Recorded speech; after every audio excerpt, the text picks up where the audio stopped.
Hi ಎಲ್ಲರಿಗೂ ನಮಸ್ಕಾರ. Welcome back to my channel. ನಾನು ವಿನೋದ. ಇವತ್ತು 11 ಗಂಟೆಯಿಂದ ವ್ಲಾಗ್ ಸ್ಟಾರ್ಟ್ ಮಾಡ್ತಾ ಇದ್ದೀನಿ. ನನ್ನ ಮಕ್ಕಳೆಲ್ಲ ಸ್ಕೂಲ್ಗೆ ಕಾಲೇಜ್ಗೆ ಹೋಗಿದ್ದಾರೆ. ಅಡುಗೆ ಮನೆ ಕ್ಲೀನಿಂಗ್ ಆಗಿಲ್ಲ, ಇನ್ನೂ ಅಡುಗೆ ಮನೆ ಕ್ಲೀನ್ ಮಾಡಬೇಕು. ಮಗಂದು ಯೂನಿಫಾರ್ಮ್ ಇದು ಒಗೆದಾಕ್ಬಿಟ್ಟು ಆಗಲೇ ಮೇಲ್ ಹೋಗಿ ಒಣಗಾಕ್ಬಿಟ್ಟು ಬಂದೆ. ಅಡುಗೆ ಮನೆ ಕ್ಲೀನ್ ಮಾಡಿಬಿಟ್ಟು ಅಡುಗೆ ಮಾಡಬೇಕು. ಈಗ ನಮ್ಮ ಮನೆಯವರು ಬರ್ತಾ ಇದ್ದಾರೆ. ಮಧ್ಯಾಹ್ನ ದಿನ ತಪ್ಪು ದಿನ ಇರ್ತಾರೆ. ಅವರಿದ್ರೆ ಮುದ್ದೆನೇ ಮಾಡಬೇಕು, ಅವ್ರು ಇಲ್ಲಾಂದರೆ ನಾವು ತಿಂಡಿ ಏನಾದರೂ ಮಾಡ್ಕೊಂಡು ತಿಂದ್ಬಿಟ್ಟು ಸುಮ್ಮನೆ ಆಗ್ತೀವಿ. ಸ್ವಲ್ಪ ಕೆಲಸ ಕಡಿಮೆ ಆಗುತ್ತೆ. ನಮ್ಮ ಮನೆಯವರಿದ್ರೆ ಮುದ್ದೆನೇ ಮಾಡಬೇಕು.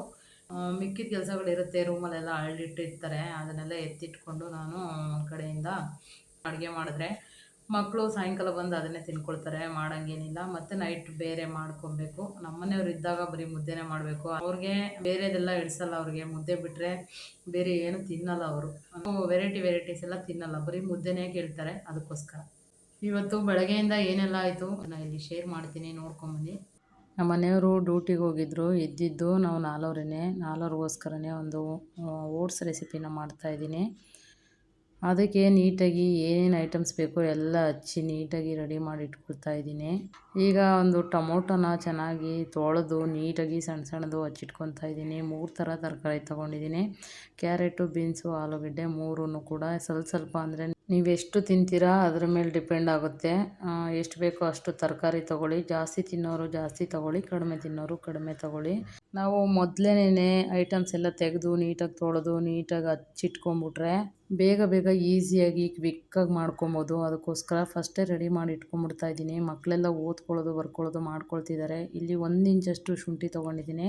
ಈಗ ಹಂಗೇ ನಾನು ಒಂದೊಂದೇ ಪಾತ್ರೆಗಳ್ನೂ ಕೂಡ ಅಲ್ಲೇ ತೊಳೆದು ದಬಾಕೊಳ್ತಾ ಇದ್ದೀನಿ. ಯಾಕಂದರೆ ಆಮೇಲೆ ಸ್ವಲ್ಪ ಟೈಮ್ ಆಗುತ್ತೆ, ಆಮೇಲೆ ರಿಸ್ಕ್ ಆಗುತ್ತೆ ಅನ್ನೋದಕ್ಕೋಸ್ಕರ.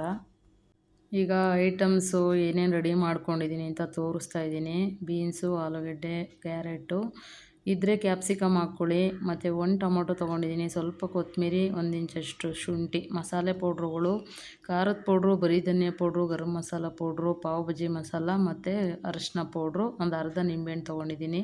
ಈ ಕಡೆ ಒಗ್ಗರಣೆಗೆ ಅಂತ ಬೆಳ್ಳುಳ್ಳಿ, ಈರುಳ್ಳಿ ಮತ್ತು ಒಣಮೆಣ್ಸಿನ್ಕಾಯಿ, ಕರಿಬೇವು ಮತ್ತು ಅದ್ರ ಜೊತೆಗೆ ಸ್ವಲ್ಪ ಜೀರಿಗೆನೂ ಕೂಡ ಹಾಕ್ಕೊಳ್ಳಿ. ಸಾಸಿವೆ ತೊಗೊಂಡಿದ್ದೀನಿ. ಆಮೇಲೆ ಎಣ್ಣೆ, ಉಪ್ಪು ಹತ್ರನೇ ಇಟ್ಕೊಂಡಿದ್ದೀನಿ. ಈಗ ಸ್ಟವ್ ಹಚ್ಚಿ ಒಂದು ಬಾಣಲಿ ಇಟ್ಕೊಂಡಿದ್ದೀನಿ. ಮೊದಲನೇದಾಗಿ ಎಣ್ಣೆ ಹಾಕ್ಕೊಳ್ಳೋಣ. ಅದಕ್ಕಾದ ನಂತರ ಸಾಸಿವೆ, ಕರಿಬೇವು, ಈರುಳ್ಳಿ ಮತ್ತು ಒಣಮೆಣ್ಸಿನ್ಕಾಯಿ, ಜೀರಿಗೆ ಎಲ್ಲನೂ ಹಾಕಿ ಅದು ಚಿಟಪಟ ಅಂತ ಅಂದಮೇಲೆ ನಾವು ಬೇರೆ ತರಕಾರಿಗಳನ್ನ ಹಾಕ್ಕೊಬೇಕಾಗುತ್ತೆ. ಈಗ ಸ್ಟವ್ ಹಚ್ಚಿ ಬಾಣಲಿ ಇಟ್ಕೊಂಡು ಸ್ವಲ್ಪ ಎಣ್ಣೆ ಹಾಕ್ಕೊಂಡು ಅದಕ್ಕೆ ಸಾಸಿವೆ ಹಾಕ್ಕೊಳ್ತಾ ಇದ್ದೀನಿ. ಅದ್ರ ಜೊತೆಗೇ ಸ್ವಲ್ಪ ಜೀರಿಗೆನೂ ಹಾಕ್ಕೊಳ್ಳಿ. ಅದು ಚಿಟಪಟ ಅಂತ ಅಂದಮೇಲೆ ಬೆಳ್ಳುಳ್ಳಿ, ಈರುಳ್ಳಿ, ಒಣಮೆಣ್ಸಿನ್ಕಾಯಿ ಹಾಕ್ಕೊಂಡು ಚೆನ್ನಾಗಿ ಫ್ರೈ ಮಾಡ್ಕೊಳ್ಳಿ. ನಮ್ಮ ಮನೇಲಿ ಓಟ್ಸ್ ತಂದು ಜಾಸ್ತಿ ದಿನ ಆಗಿತ್ತು. ಅದಕ್ಕೋಸ್ಕರ ಈ ರೆಸಿಪಿ ಮಾಡಿದ್ರೆ ಖಾಲಿ ಆಗುತ್ತೆ ಅನ್ನೋದಕ್ಕೋಸ್ಕರ ಈ ರೆಸಿಪಿನ ಮಾಡ್ತಾಯಿದ್ದೀನಿ ಇವತ್ತು. ಈಗ ಅದಕ್ಕೇ ಸ್ವಲ್ಪ ಕರಿಬೇವು ಹಾಕಿ ಈರುಳ್ಳಿ ಚೆನ್ನಾಗಿ ಫ್ರೈ ಆಗೋವರೆಗೂ ಹುರ್ಕೊಳ್ಬೇಕು ಎಣ್ಣೆಯಲ್ಲಿ. ಈಗ 3 ಥರ ತರಕಾರಿ ಹಾಕ್ತಾಯಿದ್ದೀನಿ ಇವಾಗ. ಅದನ್ನು ಕೂಡ ಎಣ್ಣೆಲೇ ಫ್ರೈ ಮಾಡ್ಕೊಂಬಿಡ್ಬೇಕು. ಯಾಕಂದರೆ ನೀರು ಹಾಕಿದ್ರೆ ಸರಿಯಾಗಿ ಬೇಯಲ್ಲ. ಅದಕ್ಕೋಸ್ಕರ 3/4 ಭಾಗದಷ್ಟು ಎಣ್ಣೆಲೇ ಫ್ರೈ ಮಾಡ್ಕೊಳ್ಳಿ. ಈಗ ಅದು ಫ್ರೈ ಆದಮೇಲೆ ಟೊಮೊಟೊ ಮತ್ತು ಶುಂಠಿ ಹಾಕ್ತಾಯಿದ್ದೀನಿ. ಮೊದಲನೇದಾಗಿ ಶುಂಠಿ ಹಾಕಿ ಫ್ರೈ ಮಾಡ್ಕೊಳ್ಳಿ, ಆಮೇಲೆ ಟೊಮೊಟೊನ ಹಾಕಿ. ಯಾಕಂದರೆ ಟೊಮೊಟೊ ಜೊತೆಗೆ ಹಾಕಿದ್ರೆ ಶುಂಠಿ ಫ್ರೈ ಆಗೋಲ್ಲ. ಅದಕ್ಕೋಸ್ಕರ ಈಗ ಟೊಮೊಟೊ ಹಾಕಿ ಚೆನ್ನಾಗಿ ಫ್ರೈ ಮಾಡ್ತಾಯಿದ್ದೀನಿ. ಇವಾಗ ಪೌಡ್ರುಗಳು ಏನು ಇಟ್ಕೊಂಡಿದ್ದೆ ಮಸಾಲೆ ಪೌಡ್ರುಗಳು ಅದೆಲ್ಲನೂ ಹಾಕಿ ನೀಟಾಗಿ ಫ್ರೈ ಮಾಡ್ತಾಯಿದ್ದೀನಿ. ಆದಮೇಲೆ ಸ್ವಲ್ಪ ನೀರು ಹಾಕ್ಕೊಳ್ಬೇಕು. ಅಂದರೆ ಓಟ್ಸ್ ಎಷ್ಟು ತೊಗೊಂಡಿರ್ತೀವಿ ಅನ್ನೋದ್ರ ಮೇಲೆ ಡಿಪೆಂಡು. 1 ಕಪ್ಪು ಓಟ್ಸ್ಗೆ ಅದು 2ರಷ್ಟು ನೀರು ಹಾಕ್ಕೊಳ್ಬೇಕಾಗುತ್ತೆ. ಈಗ ಉಪ್ಪು ಹಾಕಿ ಚೆನ್ನಾಗಿ ಕುದಿಯೋದಕ್ಕೆ ಬಿಡಬೇಕು. ಅದನ್ನು ಒಂದೇ ಸಲ ಉಪ್ಪು ಹಾಕ್ಕೊಂಬಿಡಿ. ಆಮೇಲೆ ಉಪ್ಪು ಹಾಕೋಕ್ಕೋದ್ರೆ ಅದು ಚೆನ್ನಾಗಿರಲ್ಲ. ಆದಷ್ಟು ಕಡಿಮೆನೇ ಹಾಕ್ಕೊಳ್ಳಿ ಉಪ್ಪು.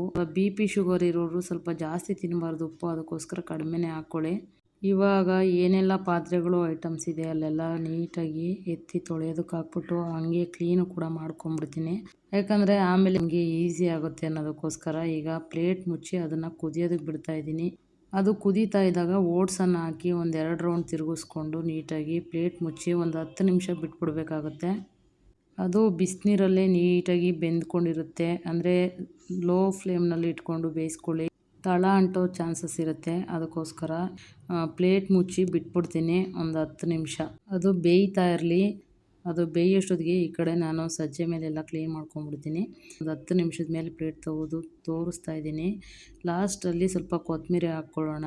ಆದಮೇಲೆ ಚೆನ್ನಾಗಿ ಒಂದು 2 ರೌಂಡ್ ತಿರುಗಿಸ್ಬಿಟ್ಟು ಸ್ಟವ್ ಆಫ್ ಮಾಡಿ ನಿಂಬೆಹಣ್ಣು ಹಾಕ್ಕೊಳ್ಳೋಣ. ಒಂದು ಅರ್ಧ ನಿಂಬೆ ಕೆಳಗಡೆ ಇಳಿಸ್ಕೊಳ್ಳೋಣ. ಇಳಿಸ್ಕೊಂಡು ಪ್ಲೇಟಿಗೆ ಸರ್ವ್ ಮಾಡಿ ಮಕ್ಕಳಿಗೆಲ್ಲ ಕೊಟ್ಟು ನಾನು ಊಟ ಮಾಡಿ ಮಲಗಿದ್ದಾಯಿತು. ಈಗ ಒಬ್ಬೊಬ್ಬರಿಗೆ ಪ್ಲೇಟಿಗೆ ಸರ್ವ್ ಮಾಡ್ತಾಯಿದ್ದೀನಿ ನೋಡಿ. ಫಸ್ಟು ನಾನು ಕಾವಿನ ಕೊಡ್ತೀನಿ. ಕಾವಿನ ಕೊಟ್ಟಾದಮೇಲೆ ಇನ್ನಿಬ್ಬರು ಮಕ್ಳಿಗೂ ಕೊಟ್ಟು ನಾನು ಕೂಡ ಊಟ ಮಾಡಿ ಅವತ್ತು ಮಲಗಿದ್ದಾಯಿತು. ನನ್ನ ಮಗ ಯಾಕೋ ಮಲ್ಕೊಂಬಿಟ್ಟಿದ್ದ, ಅವನ್ನ ಎಬ್ಬರಿಸಿ ಕೊಡು ಅಂತ ಹೇಳಿದೆ ನಮ್ಮ ಕಾವಿನಿಗೆ. ಅವಳು ತೊಗೊಂಡೋಗಿ ಕೊಡ್ತಾ ಇದ್ದಾಳೆ ಅವನಿಗೆ. ನಾನು ನನ್ನ ಮಗಳಿಗೆ ಕೊಟ್ಟೆ, ಅವಳು ಎತ್ಕೊಂಡೋಗಿ ಮಗನಿಗೆ ಕೊಡ್ತಾ ಇದ್ದಾಳೆ. ಈಗ ಅವನು ಎಬ್ಬಿಸಿ ಕೊಟ್ಟು ಅವನಿಗೂ ಒಂದು ವಿಡಿಯೋ ಕೂಡ ಮಾಡ್ಕೊಳ್ತಾ ಇದ್ದೀನಿ. ಹೆಂಗಿದೆ ಅಂತ ಟೇಸ್ಟ್ ಎಲ್ಲ ಕೇಳಿದೆ. ಚೆನ್ನಾಗಿದೆ ಮಮ್ಮಿ, ಚೆನ್ನಾಗಿ ಮಾಡಿದ್ಯಾ ಅಂತ ಹೇಳ್ತಾಯಿದ್ರು. ನಮ್ಮ ಭಾನು ಅಂತೂ 2-3 ಸಲ ಹಾಕಿಸ್ಕೊಂಡು ತಿಂದು ಚೆನ್ನಾಗಿದೆ ಅಂದ್ಬಿಟ್ಟು. ಈಗ ತಿಂತಾ ಇದ್ದಾರೆ ಎಲ್ಲರೂ. ಅವ್ರ ಜೊತೆಲಿ ನಾನು ಕೂಡ ಹಾಕ್ಕೊಂಡು ತಿಂದೆ. ಇದು ಮಾರನೇ ದಿನ ಬೆಳಗ್ಗೆ. ಅವತ್ತು ನೈಟು ಲೇಟ್ ಆಗಿಬಿಟ್ಟಿತ್ತು. ಪಾತ್ರೆ ಕೂಡ ತೊಳೆದಿರಲಿಲ್ಲ ನಾನು. ಒರೆಸಿ ಬಿಟ್ಟಿದ್ದೆ ಸ್ವಲ್ಪ ಪಾತ್ರೆ ತೊಳೆದಿರಲಿಲ್ಲ, ಹಂಗೆ ಇತ್ತು ಸಿಂಕಲ್ಲಿ. ಈಗ ಬೆಳಗ್ಗೆ ಬೇಗನೆ ಎದ್ದಿದ್ದೀನಿ ಇವತ್ತು. ಎದ್ದು ಬಂದು ಅಡುಗೆ ಮನೆಯೆಲ್ಲ ನೀಟಾಗಿ ಒಂದು ಸಲ ಒರೆಸ್ಕೊಳ್ತಾ ಇದ್ದೀನಿ. ಸಿಂಕಲ್ಲಿ ಪಾತ್ರೆ ಹಂಗೆ ಇದೆ, ಆಮೇಲೆ ತೊಳ್ಕೊಳ್ಳೋಣ. ಫಸ್ಟು ತಿಂಡಿ ಮಾಡಿಬಿಡೋಣ. ನನ್ನ ಮಗನಿಗೆ 7:15ಗೆ ವ್ಯಾನ್ ಬರುತ್ತಲ್ವ, ಅವನು ಹೋಗೋಷ್ಟರಲ್ಲಿ ತಿಂಡಿ ಮಾಡಿಕೊಟ್ಬಿಡ್ಬೇಕು. ಅದಕ್ಕೋಸ್ಕರ ಫಸ್ಟು ಒರೆಸ್ಕೊತಾ ಇದ್ದೀನಿ. ಒರೆಸ್ಕೊಂಡು ಆಮೇಲೆ ತಿಂಡಿಗೆ ರೆಡಿ ಮಾಡೋಣ ಅಂತ ಮಾಡ್ಕೊಳ್ತೀನಿ ಇಲ್ಲಿ. ನೋಡಿ, ಈಗ ತಿಂಡಿ ಮಾಡೋದಕ್ಕೆ ರೆಡಿ ಮಾಡ್ತಾಯಿದ್ದೀನಿ. ತಿಂಡಿ ಇವತ್ತೇನಪ್ಪ ಮಾಡ್ತಾಯಿದ್ದೀನಿ ಅಂತಂದರೆ ಹೆಸರುಬೇಳೆ ರಾಗಿ ದೋಸೆನ ಮಾಡ್ತಾಯಿದ್ದೀನಿ. ತುಂಬ ದಿನಗಳೇ ಆಗಿಬಿಟ್ಟಿದೆ ದೋಸೆಗಳ ಐಟಮ್ ಎಲ್ಲ ಮಾಡಿ. ಅದಕ್ಕೋಸ್ಕರ ನೆನ್ನೆ ತಾನೇ ರಾಗಿ ದೋಸೆ ಮಾಡಿದ್ದೆ. ಇವಾಗ ಹೆಸರುಬೇಳೆ ದೋಸೆ ಮಾಡ್ತಾಯಿದ್ದೀನಿ. ಹೆಲ್ದಿ ಫುಡ್ಡು, ಹೆಲ್ತಿಯಾಗೂ ಇರ್ತಾರೆ ಮಕ್ಕಳು, ಮತ್ತು ತಿನ್ನೋದಕ್ಕೂ ಚೆನ್ನಾಗಿರುತ್ತೆ, ಟೇಸ್ಟಿಯಾಗೂ ಇರುತ್ತೆ ಅಂತ ನಾನು ಇಲ್ಲಿ ನೈಟೇನೇ ಹೆಸರುಬೇಳೆ ನೆನೆಸಿಟ್ಟಿದ್ದೆ. ಹೆಸರುಬೇಳೆನ ಮಿಕ್ಸಿ ಜಾರ್ಗೆ ಹಾಕ್ಕೊಂಡು ನುಣ್ಣಗೆ ರುಬ್ಕೊಂಬರ್ಬೇಕು. ದೋಸೆಗೆ ಅಂತ ಅಂದರೆ ನುಣ್ಣಗೆ ಇರಬೇಕು, ಇಡ್ಲಿಗೆ ಅಂದರೆ ಸ್ವಲ್ಪ ತರ್ತರಿಯಾಗಿರಬೇಕು. ಇಲ್ಲಿ ನಾವು ದೋಸೆಗೆ ರುಬ್ತಾ ಇರೋದಲ್ವ, ಅದಕ್ಕೋಸ್ಕರ ನುಣ್ಣಗೆ ರುಬ್ಕೊಬೇಕು. ಅದಾದಮೇಲೆ ಒಂದು ಲೇಯರ್ ರುಬ್ಬಿದ ಮೇಲೆ ಅದಕ್ಕೇ 1 ಕಪ್ ರಾಗಿ ಹಿಟ್ಟನ್ನು ಹಾಕ್ಕೊಂಡು ಇನ್ನೊಂದು ಸಲ ಮಿಕ್ಸ್ ಮಾಡ್ಕೊಬೇಕು. ಅಂದರೆ ಸ್ಪೂನಲ್ಲಿ ಕೈಯಲ್ಲಿ ಆಗಲ್ಲ ಅಲ್ವಾ, ಇನ್ನೊಂದು ಸಲ ಮಿಕ್ಸಿನಲ್ಲಿ ಒಂದು ರೌಂಡು ತಿರುಗಿಸ್ಕೊಳ್ಬೇಕು. ಈಗ ಒಂದು ಸ್ವಲ್ಪ ನೀರು ಹಾಕ್ಕೊಳ್ತಾ ಇದ್ದೀನಿ. ಹಂಗೆ ರುಬ್ಬಲ್ಲ ಅದು, ಸ್ವಲ್ಪ ನೀರು ಹಾಕ್ಕೊಂಡು ರುಬ್ಕೊಳ್ಳಿ. ಈಗ ನೋಡಿ, ನುಣ್ಣಗೆ ಪೇಸ್ಟ್ ಥರ ಮಾಡ್ಕೊಳ್ತಾ ಇದ್ದೀನಿ. ಈ ಕಡೆ ನಮ್ಮ ಭಾನು ಸ್ವಲ್ಪ ವಿಡಿಯೋ ಮಾಡ್ಕೊಡಮ್ಮ ಅಂದೆ, ಮಾಡಿಕೊಡ್ತಾ ಇದ್ದಾಳೆ. ಈಗ ರುಬ್ಬಿದ್ದಾಯಿತು. ಇದಕ್ಕೇ ಇವಾಗ 1 ಕಪ್ ಆಗುವಷ್ಟು ರಾಗಿ ಹಿಟ್ಟನ್ನು ಹಾಕ್ಕೊಳ್ಳೋಣ. ಈಗ ಸ್ವಲ್ಪ ನೀರು ಹಾಕ್ಕೊಳ್ಳೋಣ. ಸ್ವಲ್ಪ ಅನ್ನೋದಕ್ಕಿಂತ ಸ್ವಲ್ಪ ಜಾಸ್ತಿನೇ ಹಾಕ್ಕೊಳ್ಳಿ ನೀರು, ಯಾಕಂದರೆ ತಿರುಗಲ್ಲ ಮಿಕ್ಸಿನಲ್ಲಿ. ಅದಕ್ಕೋಸ್ಕರ ನೋಡಿಕೊಂಡು ಒಂದು ರೌಂಡು ಆಡಿಸ್ಕೊಬೇಕಾಗುತ್ತೆ. ಈಗ ತಿರುಗಿಸ್ಕೊಂಡು ಬಂದಾಯಿತು. ಬೇರೆ ಪಾತ್ರೆಗೆ ಹಾಕ್ಕೊಳ್ಳೋಣ ಇವಾಗ. ನೋಡಿ ಎಷ್ಟು ಚೆನ್ನಾಗಿ ಮಿಕ್ಸ್ ಆಗಿದೆ. ಮಿಕ್ಸಿನಲ್ಲಿ ಮಿಕ್ಸ್ ಮಾಡಿಕೊಂಡ್ರೆ ಮಿಕ್ಸ್ ಆಗುತ್ತೆ, ಮಾಮೂಲಿ ಕೈಯಲ್ಲಿ ಸೌಟಲ್ಲಿ ಮಿಕ್ಸ್ ಮಾಡೋಕ್ಕೋದ್ರೆ ಮಿಕ್ಸ್ ಆಗೋಲ್ಲ. ಅದಕ್ಕೋಸ್ಕರ ಮಿಕ್ಸಿನಲ್ಲಿ ಮಿಕ್ಸ್ ಮಾಡ್ಕೊಂಡಿದ್ದು. ಈಗ ಅದಕ್ಕೇ ಕನ್ಸಿಸ್ಟೆನ್ಸಿ ನೋಡ್ಕೊಂಡು ನೀರು ಹಾಕ್ಕೊಬೇಕು. ಅಂದರೆ ದೋಸೆ ಹಿಟ್ಟಿನ ಅದಕ್ಕೆ ಅಂತಂದರೆ ಸ್ವಲ್ಪ ತೆಳ್ಳಗೆ ಇರಬೇಕು. ಇದು ರಾಗಿ ಹಿಟ್ಟು ಹಾಕಿರೋದ್ರಿಂದ ಮಂದ ಬರುತ್ತೆ, ಅದಕ್ಕೋಸ್ಕರ ಸ್ವಲ್ಪ ತೆಳ್ಳಗೆ ಇರಬೇಕು. ಆ ರೀತಿ ಕನ್ಸಿಸ್ಟೆನ್ಸಿ ನೋಡಿ ನೀರು ಹಾಕ್ಕೊಂಡು ಚೆಕ್ ಮಾಡಿಕೊಂಡು ನೋಡಿಕೊಂಡು ಇಟ್ಕೊಬೇಕಾಗುತ್ತೆ. ಈಗ ನೋಡಿ ರೆಡಿ ಆಯಿತು. ಈಗ ಇದನ್ನು ಪಕ್ಕಕ್ಕೆ ಎತ್ತಿಟ್ಕೊಂಡು ಈಗ ಚಟ್ನಿ ಮಾಡ್ಕೊಳ್ಳೋಣ. ಇದಕ್ಕೆ ಕಾಂಬಿನೇಷನ್ ಆಗಿ ಈರುಳ್ಳಿ ಕೊತ್ತಂಬರಿ ಚಟ್ನಿಯನ್ನು ಮಾಡ್ಕೊಳ್ತಾ ಇದ್ದೀನಿ. ಮೊದಲನೇದಾಗಿ ಗ್ಯಾಸ್ ಹಚ್ಚಿ ನಾನು ಒಂದು ತವಾನ ಇಟ್ಕೊಳ್ತಾ ಇದ್ದೀನಿ. ಇದು ಕಾದ ನಂತರ ಅದಕ್ಕೆ ಸ್ವಲ್ಪ ಎಣ್ಣೆ ಹಾಕ್ಕೊಂಡು ಕಡಲೆಬೇಳೆ, ಉದ್ದಿನಬೇಳೆ ಒಂದು 4 ತಪ್ಪಿದ್ರೆ 5 ಒಣಮೆಣ್ಸಿನ್ಕಾಯಿ ಹಾಕ್ಕೊಳ್ಳಿ. ಹಸಿರು ಮೆಣಸಿನ್ಕಾಯಿ ತಿಂತೀವಿ ಅನ್ನೋರು ಹಸಿರು ಮೆಣಸಿನ್ಕಾಯಿ ಹಾಕ್ಕೊಬೋದು. ನಾನಿಲ್ಲಿ ಒಣಮೆಣ್ಸಿನ್ಕಾಯಿ ಯೂಸ್ ಮಾಡ್ತಾಯಿದ್ದೀನಿ. ಅದು ಫ್ರೈ ಆದಮೇಲೆ ಈಗ ಈರುಳ್ಳಿ ಹಾಕ್ತಾಯಿದ್ದೀನಿ.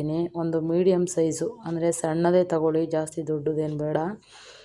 ಇಷ್ಟನ್ನು ಹಾಕಿ ಚೆನ್ನಾಗಿ ಫ್ರೈ ಮಾಡಿಕೊಂಡು ಇವಾಗ ರುಬ್ಬೋದಕ್ಕೆ ರೆಡಿ ಮಾಡ್ಕೊಳ್ತಾ ಇದ್ದೀನಿ. ಇದಕ್ಕೇ ಈಗ ಮೆಣಸಿನ್ಕಾಯಿ ಹಾಕಿ ಹುರಿದಿದ್ದೆ ಅಲ್ವಾ, ಅದು ಸೈಡ್ಗೆ ಎತ್ತಿಟ್ಕೊಂಡಿದ್ದೆ, ಸೀದೋಗುತ್ತೆ ಅಂದ್ಬಿಟ್ಟು ಅದನ್ನೂ ಕೂಡ ಹಾಕ್ಕೊಳ್ತಾ ಇದ್ದೀನಿ. ಇದಕ್ಕೆ ಇವಾಗ ತೆಂಗಿನಕಾಯಿ ತುರಿದಿಟ್ಕೊಂಡಿದ್ದೆ, ಅದನ್ನೂ ಕೂಡ ಹಾಕ್ಕೊಳ್ತಾ ಇದ್ದೀನಿ. ಸ್ವಲ್ಪ ಉಪ್ಪು ಹಾಕಿ ನುಣ್ಣಗೆ ಪೇಸ್ಟ್ ಮಾಡ್ಕೊಂಬರ್ಬೇಕು.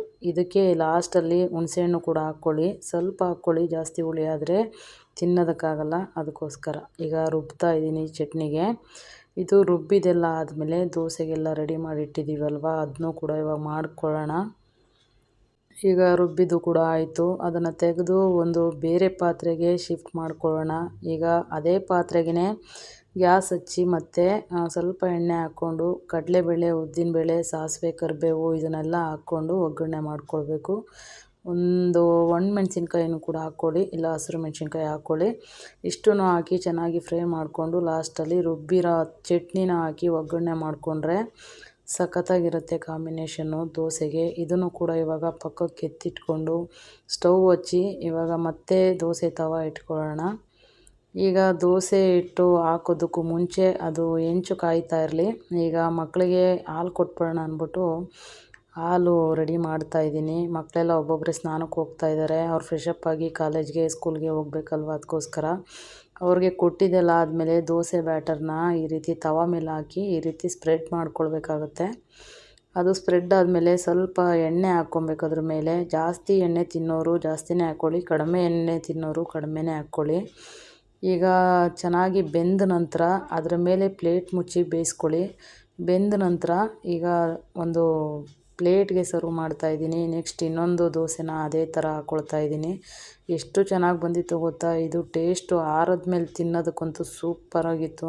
ನೆಕ್ಸ್ಟ್ ಅದಕ್ಕೂ ಕೂಡ ಸ್ವಲ್ಪ ಎಣ್ಣೆ ಹಾಕಿ ಪ್ಲೇಟ್ ಮುಚ್ಚಿ ಮತ್ತೆ ಓಪನ್ ಮಾಡಿ ತೆಗಿತಾ ಇದ್ದೀನಿ ನೋಡಿ ದೋಸೆ. ಇದಂತೂ ಸಖತ್ತಾಗಿ ಬಂತು ದೋಸೆ. ಟೇಸ್ಟ್ ಮಾತ್ರ ಹೇಳಿದ್ನಲ್ಲ, ನೆಕ್ಸ್ಟ್ ಲೆವೆಲಲ್ಲಿತ್ತು, ಅಷ್ಟು ಚೆನ್ನಾಗಿತ್ತು. ಪ್ಲೇಟಿಗೆ ಸರ್ವ್ ಮಾಡಿ ಈಗ ನನ್ನ ಮಗನಿಗೆ ಕೊಡ್ತೀನಿ. ಅವ್ನು ತಿನ್ನಲ್ಲ, ಬಾಕ್ಸ್ಗೆ ಹಾಕಿ ಮಮ್ಮಿ, ಅಲ್ಲಿ ಮನೆಗೆ ತಿನ್ಕೊಂಡು ಕೂತ್ಕೊಂಡ್ರೆ ಟೈಮ್ ಆಗುತ್ತೆ, ಸ್ಕೂಲ್ ಹತ್ರನೇ ಹೋಗಿ ತಿಂತೀನಿ ಅಂತ ಹೇಳ್ದ. ಅದಕ್ಕೋಸ್ಕರ ಒಂದೇ ಸಲ ಬಾಕ್ಸ್ಗಳ್ಗೆ ಹಾಕ್ತಾಯಿದ್ದೀನಿ. ಇವಾಗ ಅವನಿಗೆ ಹಾಕಿ ಕಳಿಸಿದ್ದೆಲ್ಲ ಆದಮೇಲೆ ನನ್ನ ಮಕ್ಕಳು ಇಬ್ರಿಗೂ ಅವ್ರಿಗೂ ಕೂಡ ಹಾಕಬೇಕು.